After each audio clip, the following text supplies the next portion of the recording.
Welcome to my channel. I hope today's story will be something you truly enjoy. Please support me even more. Now, let's begin the story. My little brother dropped a message in the family group chat while I was doing 75 on I-81, heading from Austin to Richmond for New Year's after 5 years away. The text read, "Your name doesn't exist in this house anymore. Don't come." 2 minutes later, Dad added, "It'll be better for everyone if you stay away." Mom just reacted with a thumbs up. I stared at the screen for a full mile, then typed one single word, "Understood." 24 hours later, my phone was blowing up with missed calls, one of them from their lawyer. "Hi, I'm Sawyer Brooks, 32, senior software engineer working remote. For the last 8 years, I've quietly paid most of the mortgage on the house I'm apparently no longer welcome in, plus every other bill they slid my way. I thought this year would finally be different. Turns out I was wrong. And what I did next? Well, let's just say their New Year's celebration didn't go exactly as planned. If you want to know how everything fell apart in less than a week, stay until the end, because the part where their lawyer started sweating is my favorite. Drop a like, hit subscribe, turn on notifications, you know the drill. Let's get into it. Until last week, I still thought of myself as the one who kept the lights on for everyone else. It began 8 years ago. I'd just closed my first big signing bonus and Dad called from Richmond. The plant was closing. 2 weeks later, I made the mortgage payment just this once. That once never ended. In 2019, the bank refused to refinance without another income on the loan. My credit score was spotless. My job at the defense contractor paid 6 figures, so I co-signed. From that month forward, 65 to 70% of every paycheck flew straight into the account for the 4-bedroom house I barely recognized anymore. I told myself it was temporary. It wasn't. Dylan was 20 then. He'd dropped out, moved back into his old room, and found online sports betting. First, it was $3,000 to keep the car from being repossessed, then $5,000 to stop collectors from calling the house, then $8,000 because the bookie was getting serious. After that came the credit card cash advances in my name that magically appeared on my statements. I paid them all. He never paid me back. Dad's script never changed. "You're killing it out there, kiddo. We just need a little bridge until things turn around." Mom's version was softer. "We're so proud of you, honey. We just aren't good at showing it." Dylan usually answered with a single emoji and silence. I lived in a 400-square-foot studio in Austin, ate takeout over my keyboard, and worked weekends so the Colonial in Richmond could stay warm. My vacation balance grew untouched because someone always had a crisis surprise, medical deductible transmission replacement, Dylan's newest finalized swear, gambling debt. Every December I sent extra so they could have a nice holiday. They posted photos around the tree, 4 stockings on the mantle, never 5. I pretended it didn't hurt. This past October, my manager approved 2 full weeks off over New Year's, the longest break I'd ever taken. I pictured the drive home, the smell of Mom's cinnamon rolls at midnight. Dad handing me a beer without making it weird. Maybe even Dylan looking up from his phone long enough to say thanks. I shipped gifts ahead, the gaming headset Dylan kept dropping links for, the leather jacket Dad admired in the store, the perfume Mom circled in the catalog. I paid rush shipping so everything would be waiting under the tree. Packing that overnight bag in my tiny kitchen, I let myself feel something dangerous, real excitement. I imagined fireworks over the James River, waking up January 1st in the room that still had my old posters on the wall, feeling for once like I belonged. 8 years of carrying them had to count for something, right? I truly believed that when I crossed the Texas state line, the porch light would be on for me. I had no clue they were already planning the countdown without me. I pulled over on the shoulder somewhere in eastern Tennessee, hands shaking so badly I had to hit the hazard lights just to keep the steering wheel from jerking. The family group chat was still glowing on the mounted phone. Dylan had started it. "Dylan, your name doesn't exist in this house anymore. Don't come." "Dad, it'll be better for everyone if you just sit this one out." Mom, Dylan, "For real? We're finally having a peaceful holiday, don't ruin it. I read the thread 4 times. Each pass felt colder than the last. Semis roared by, rocking the car headlights flashing across the windshield like strobe lights. My pulse was loud in my ears, but no tears came. Just a sudden razor-sharp stillness. I opened the banking app first. Every recurring transfer was right there, lined up like soldiers. Mortgage, direct debit, $2,412 every first. Dylan's car insurance still on my policy. $187 Dominion Energy Utilities, $340. The 3 credit cards I'd stupidly added him as authorized user. Combined minimum $1, $108. I tapped cancel on every single one. No pop-up asking, "Are you sure?" Just instant confirmation. Gone. Next, I logged into the mortgage servicer portal. My name was still listed as co-borrower because I'd co-signed in 2019. I found the exact form the lender keeps for this situation: request for removal of co-borrower. Downloaded the PDF, filled it on my phone in the dark mode so the screen wouldn't blind me. Name, loan number, last 4 of SSN, reason for removal.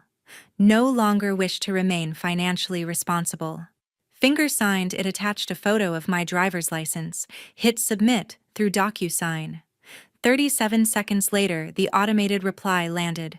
Thank you, Ms. Brooks. Your request to be removed as co-borrower on loan, Dodger 4887-2291, has been received. The primary borrower will be notified within 1 business day. A new payment arrangement may be required. I stared at the email until the words stopped making sense. 8 years of payments erased in under 10 minutes. I waited for the guilt, the panic, the old reflex to fix it. Nothing. Only a quiet click inside my chest, like a door I didn't know was open, finally swinging shut. I sat on the shoulder another 5 minutes. Hazard lights blinking orange across the frost on the guardrail. Trucks kept thundering past, close enough to rattle the mirrors. Then I did the one thing they'd literally begged me not to. I put the car in drive and kept heading east. The plane ticket was already purchased, non-refundable. The time off was already approved. The gifts were already wrapped under their tree. So I was still coming to Richmond, just not to their address. I opened the Hilton app, booked 4 nights at the Garden Inn in Short Pump, with points selected, late arrival expected. Confirmation number popped up instantly. I screenshot it, turned the phone face down on the passenger seat, cranked the heat to 80, and merged back onto I-81. The hazard lights stayed off for the remaining 600 miles.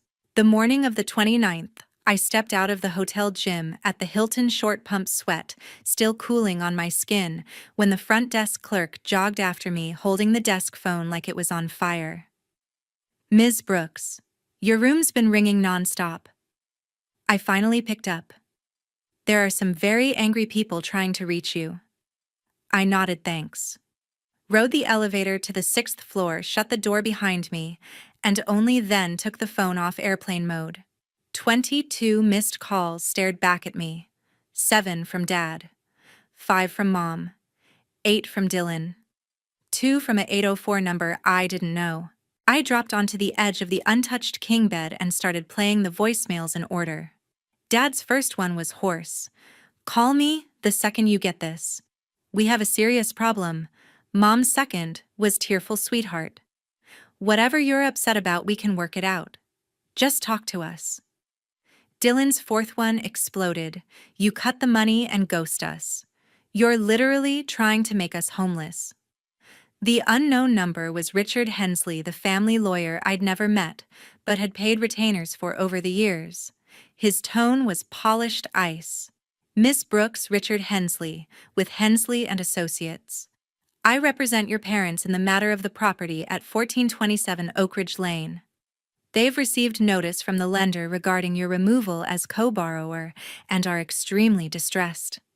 Please return my call today so we can resolve this amicably and avoid formal measures."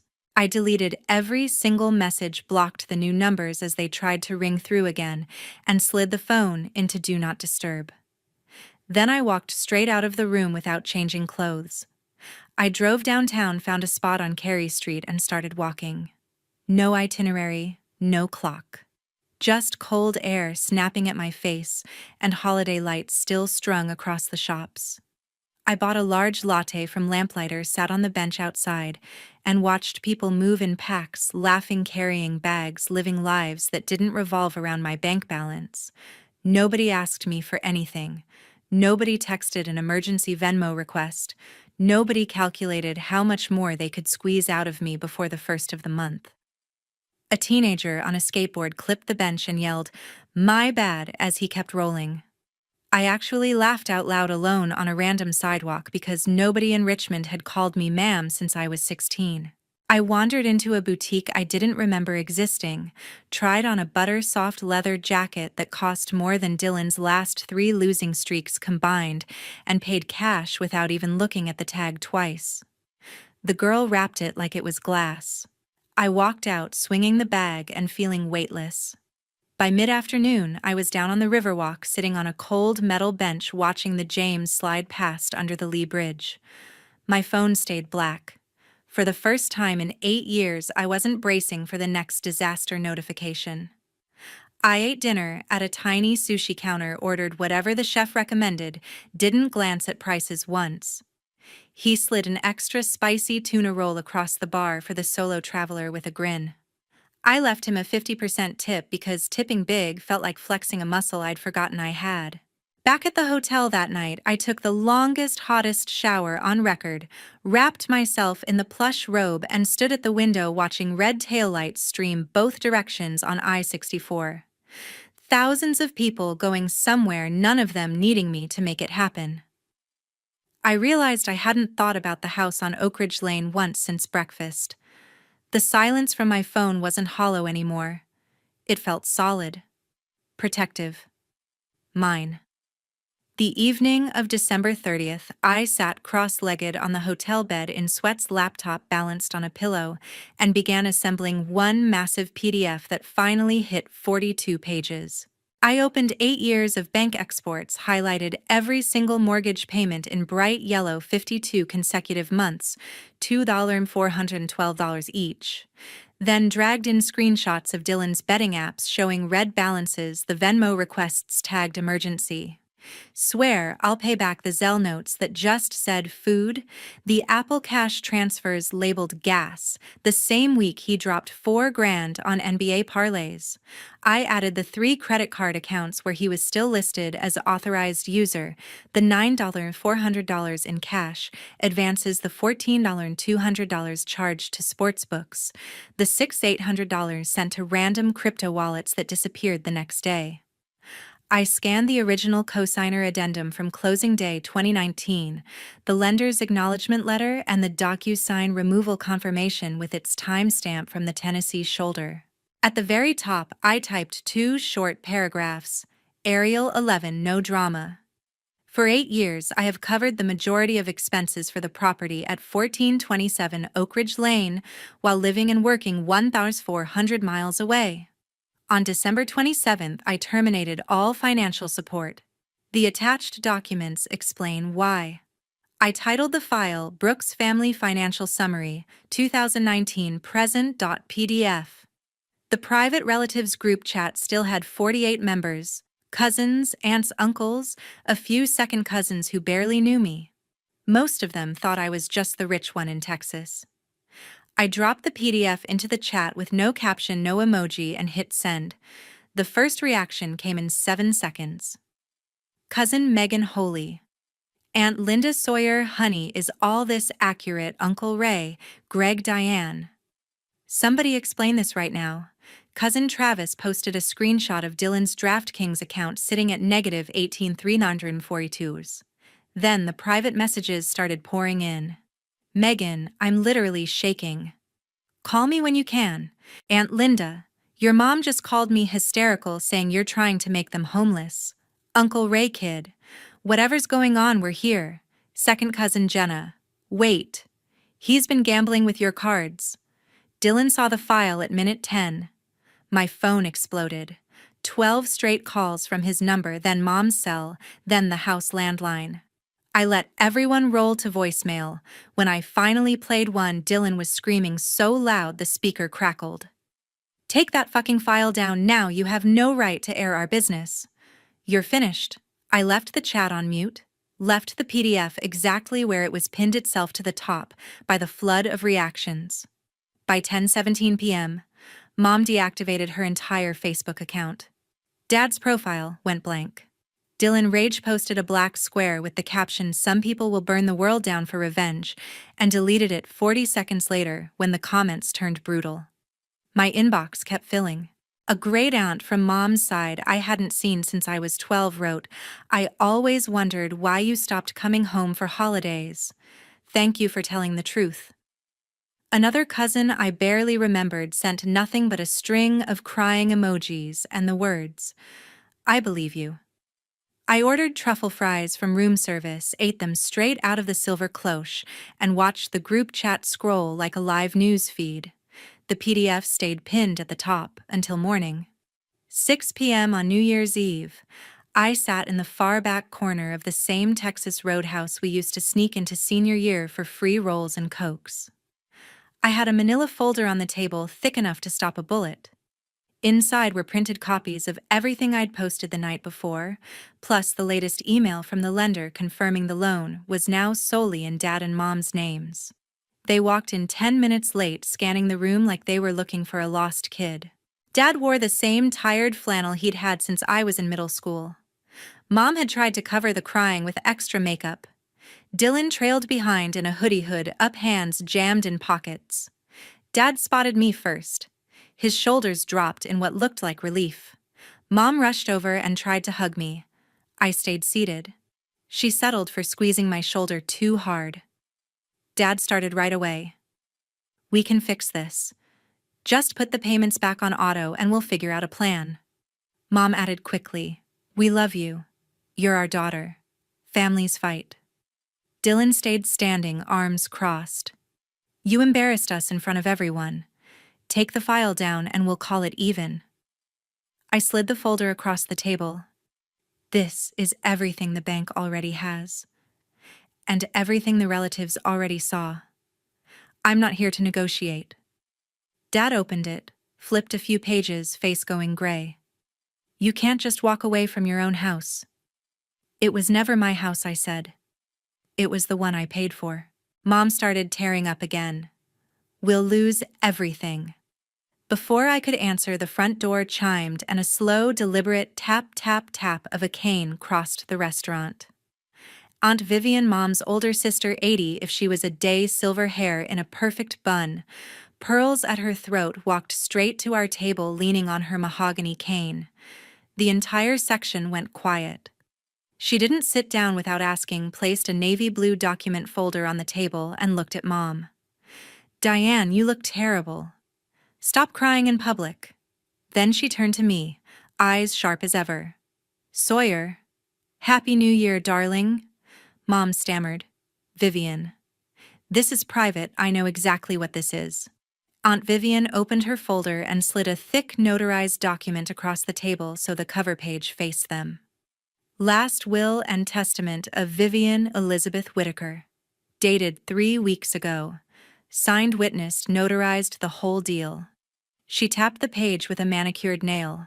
"Everything I own, the beach house in Myrtle Beach. The investment accounts the trust approximately $950,000 after taxes goes to Sawyer Marie Brooks. And only to Sawyer." Dad's mouth opened closed. Dylan actually took a step back. Aunt Vivian kept going, voice calm enough to cut glass. "I changed it the day after Thanksgiving when I heard you three had decided Sawyer was no longer welcome in her own family. I've watched this girl send money home since she was 24 while you spent it on fantasy football and roulette." "I'm done watching," Mom whispered Vivian. "Please no." Aunt Vivian raised one hand. "You don't get to beg now. You had years." She turned to me again, softer. "The keys and the new deed are already in your name, sweetheart. The accountant will call you next week." Dylan finally found his voice. "This is bullshit. She owes us." Aunt Vivian looked at him like he was something stuck to her shoe. "She owes you nothing." And you just lost the only safety net you had left. The manager appeared, drawn by the rising voices. Aunt Vivian gathered her cane, stood, and addressed the table one last time. "Enjoy your dinner. Sawyer and I have reservations elsewhere." She offered me her arm. I took it.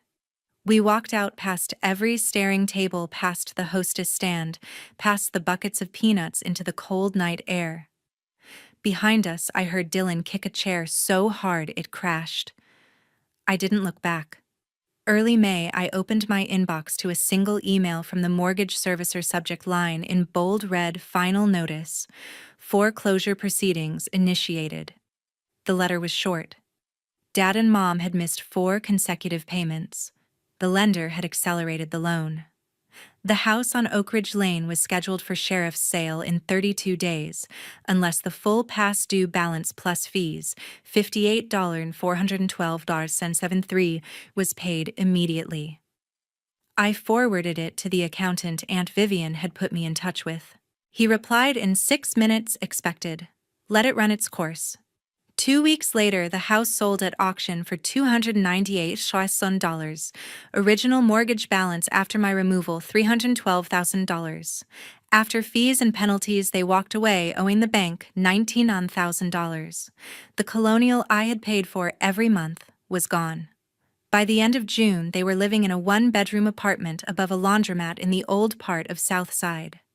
Rent $925 a month, utilities not included. Dad took a warehouse job at Amazon, 4 10-hour graveyard shifts, $18.50 an hour. Mom picked up extra cashier hours at the Walmart off Midlothian Turnpike. Dylan's credit score had cratered into the low 400s. No apartment complex would rent to him. He moved into the living room corner of the apartment, sleeping on an air mattress between the couch and the wall.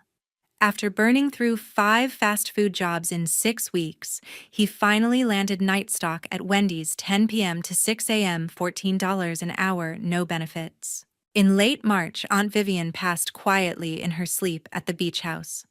The funeral was small, maybe 20 people. Mom tried to sit in the front row with me. I stayed standing at the back. When the minister asked if anyone wanted to speak, nobody from my immediate family stood up. 2 weeks later, the probate attorney called. Everything was already in order. The beach house, fully paid, transferred to my name the same day. The trust, $950,000 after estate taxes, hit my account in one wire. The accountant set it up so I'll never have to work again if I don't want to, but I kept my job anyway. I flew to Myrtle Beach the first week of April, walked through the house that smelled like salt and old books, and opened every window. The ocean was right there, 30 steps from the deck. Mark, my old friend from the Marine Corps days who now works remote security contracts, drove down from D.C. the same weekend. We drank beer on the porch and didn't talk about Richmond once. Back in Virginia, the relatives kept me updated whether I asked or not. Dad's back went out lifting boxes at Amazon. He's on light duty, making even less. Mom's hours got cut when a new self-checkout lane opened. Dylan totaled the old Civic, still in my name, until I finally got it removed, and now takes the city bus to Wendy's. They tried calling a few times in February. I let it ring. In April, Mom mailed a handwritten letter that started, "We are so sorry," and ended with, "Can you at least help with the security deposit?" I marked it. Return to sender. The last photo I saw was from cousin Megan, the 3 of them at the laundromat apartment Christmas lights, still up in May, because nobody had the energy to take them down. I saved the picture, then archived the entire thread. Right now, I'm sitting on the wide porch of the beach house in Myrtle Beach. Feet on the railing, waves rolling in steady and endless. I moved here full-time the first week of June. Sold the Austin studio in 4 days, shipped 6 boxes, donated the rest. The moving truck took longer to find the address than it took me to unpack. Mark comes down most weekends. We cook steaks on the grill, drink cheap beer, and watch the tide go out. He never asks about Richmond. I never bring it up. The trust pays the taxes, the utilities, and still drops 6 figures into investments every quarter. I kept the remote job anyway. The routine keeps me sharp. Some mornings, I code from the deck with salt air in my hair and 0 meetings before 10. That's the life I used to dream about on 80-hour weeks in a windowless office. I blocked every number that ever belonged to Dad, Mom, or Dylan. Changed my phone plan, got a new Google Voice for work, wiped the old accounts. Their names don't even show up as suggestions when I type the first letter. Clean slate. Aunt Linda and Cousin Megan still text once in a while. Birthday cards, hurricane updates, nothing heavy. I answer when I feel like it. Everyone else in the family learned fast if you mention the 3 of them, the conversation ends. The beach house has 4 bedrooms I'll never fill. I turned one into an office, one into a gym, left the other 2 empty. No guests who expect anything from me. No emergencies at 2 a.m. No quick favor that costs 5 figures. Some nights I walk the shoreline after dark. The water glows faint blue with bioluminescence when the waves crash. I stand there barefoot and realize I can't remember the last time I checked my bank account balance out of fear. People online still message sometimes. Did you really cut your whole family off? Yes. Would you ever let them back in? No. Here's what 8 years taught me and one New Year's Eve burned into my bones. Family is not a blood contract that lets you use someone until they break. Love is not a one-way ATM with guilt as the PIN. Respect is not optional just because you share DNA. The people who treated me like a resource got exactly what they paid for nothing. The ones who treated me like a person got the only thing I ever owed anyone: honesty. I don't wish them harm. I don't wish them well. I simply removed them from my weather report. The ocean doesn't care what happened in Richmond. The sunrise doesn't ask for my Venmo. The tide comes in and goes out whether I send money or not.